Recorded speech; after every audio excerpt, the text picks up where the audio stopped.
watching the English newscast here on Future Television. I'm Linda Tamim, and these are today's top stories. Former Prime Minister Saad Hariri meets with Prime Minister Tamam Slam in a continuation of talks with political leaders aimed at ending the presidential vacuum. Apple farmers hold a series of protests across Lebanon to press the government to increase exports to foreign markets. And at least 2 barrel bombs hit the largest hospital in the rebel-held side of Syria's Aleppo, as Russia will send more fighter jets to Syria to ramp up its air campaign in the country. Former Prime Minister Saad Hariri has met with Prime Minister Tamam Slam in a continuation of talks with political leaders aimed at ending the presidential vacuum. The Future Movement leader also held separate meetings with Free Patriotic Movement founder MP Michel Aoun and Lebanese Forces Chief Samir Jaja. The meetings were part of a series of intensive consultations with various political leaders in an effort to end the presidential void that has paralyzed parliament and crippled government work. The official didn't make any statement to reporters after the meetings. Apple farmers have held a series of protests across Lebanon to press the government to increase exports to foreign markets. Farmers in Barouk in the Shuf district briefly blocked the road, while in the Babda town of Tarshish, protesters distributed apples to passers-by. Hakura in the northern district of Jbeil witnessed a similar scene. Head of the agricultural cooperatives gathering in Lebanon, Gabi Sam'an, vowed that farmers will not ignore what he described as a scheme to target the farmers and force them to migrate. Head of the Lebanese Farmers Association, Antoine Hawayik, told reporters in a joint news conference with Sam'an that the farmers' crisis was not new, as the demands have been the same since 2003. Apple farmers, who are struggling to sell their products this season, held a brief protest earlier this week in the coastal city of Jbeil, blocking the southbound highway and dumping apples onto the road. General Security Head Major General Abbas Ibrahim inaugurated a new agency center in the town of Shib'a during a tour of South Lebanon. He said, quote, "This accomplishment is the best means to respond to the dangers imposed by the Israeli enemy and its ongoing threats against the Lebanese and the residents of the South in particular."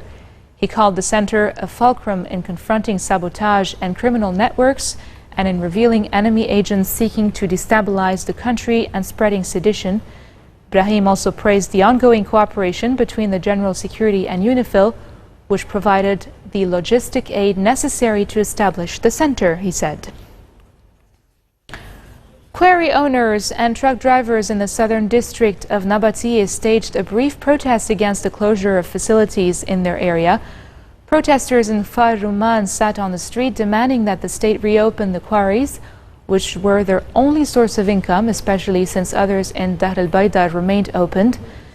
Police deployed in the area to facilitate traffic, diverting commuters to inner routes. Hassan Kharat, who delivered a speech on behalf of protesters, asked Interior Minister Nuhad al-Mashnouk to reconsider his decision to close the quarries. What better way to celebrate Beirut being ranked the world's best city for food than having a smorgasbord of culinary delights laid out at a festival to promote the country's local and international cuisine. Minutes before food aficionados began buzzing into Mar Mikhail's train station on Friday, restaurants, cafes, pastry shops and bars were putting the final touches on their stalls to kick off the first edition of the Beirut Restaurants Festival. More than 50 of the country's most loved venues have gathered to celebrate Beirut's success on the food scene. Organizers hope the festival will be the culmination of the Lebanese capital's accomplishment. The event is being held in partnership with Hospitality Services and with the Tourism Ministry's support.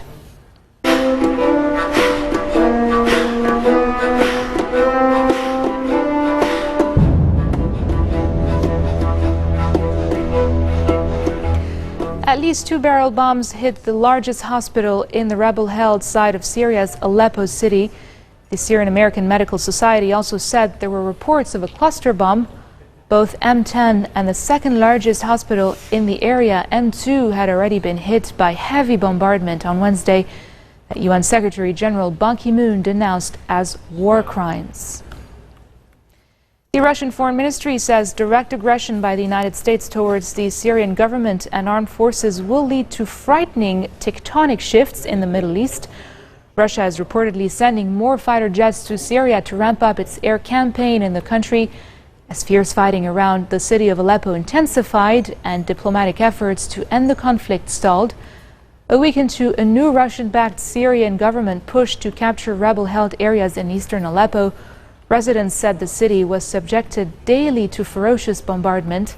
At least 30 civilians were killed by Syrian government or Russian airstrikes overnight in Aleppo, and 18 were killed in various towns in Damascus' eastern countryside.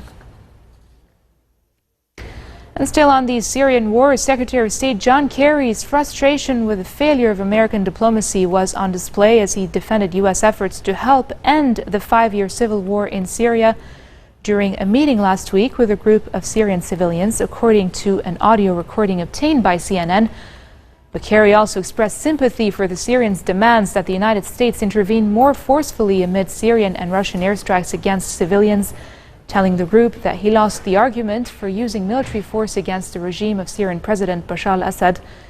Kerry's comments came at a meeting that took place at the Dutch mission to the United Nations on the sidelines of the UN General Assembly, where Kerry was going from session to session in a frenzied effort to resuscitate a ceasefire that seemed poised to collapse. And coming up next, actor Brad Pitt will undergo drug and alcohol tests in order to see his children. More details after the break.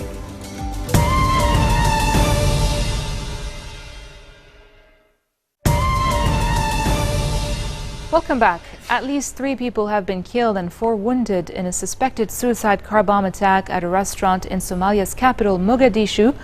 The Blue Sky restaurant, which was attacked this afternoon, is located near the presidential palace and a center for national security and intelligence. The Somali Islamist group Al-Shabaab claimed responsibility for the attack.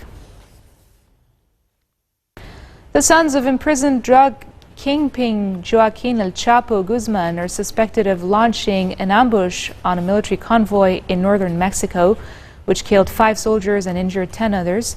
State and military officials said some 60 gunmen freed drug suspect Julio Oscar Ortiz Vega, also known as El Kevin, in Culiacan City, as he was being escorted by soldiers to a hospital in an ambulance. Vega had been wounded in an earlier gunfight. A regional commander said Guzman's sons were very probably responsible for the attack. President Enrique Peña Nieto vowed on Twitter to bring those responsible to justice. After days of protests, U.S. authorities have released 2 videos showing police fatally shooting an unarmed black man in California. But the low-quality footage, much of it without sound, was not likely to pacify outrage over the killing of yet another African-American at the hands of officers. The grainy cell phone and surveillance videos show 2 officers in a San Diego suburb confronting Alfred Olango in the parking lot of a restaurant before opening fire, one with a gun and the other with a taser. The shots came less than a minute after police arrived at the scene in response to Olango's sister calling the department and reporting he was acting erratically. A colorful light show on Berlin's Brandenburg Gate has marked the opening of the city's annual light festival, a 2-week jamboree of light shows, fireworks and illuminations of all kinds. The city's landmark is only one out of 70 buildings, facades and bridges, which will be enlightened at nightfall with spectacular illuminations, projections and pyrotechnic displays for the next 17 days. But one of the shows has especially drawn attention from the media and passers-by. A video animation of 150 years of the city's history, which includes an 8-meter-high projection of Adolf Hitler. Several local newspapers have highlighted the 10-second long part in which red banners are displayed around the Nazi leader, followed by another 10 seconds of the Reich's Minister of Propaganda, Joseph Goebbels, holding a speech.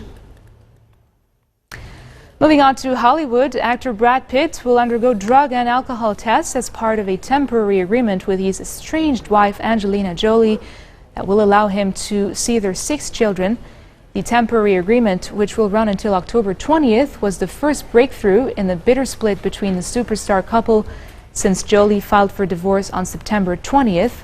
The actress cited the health of the family and sought full physical custody of the children.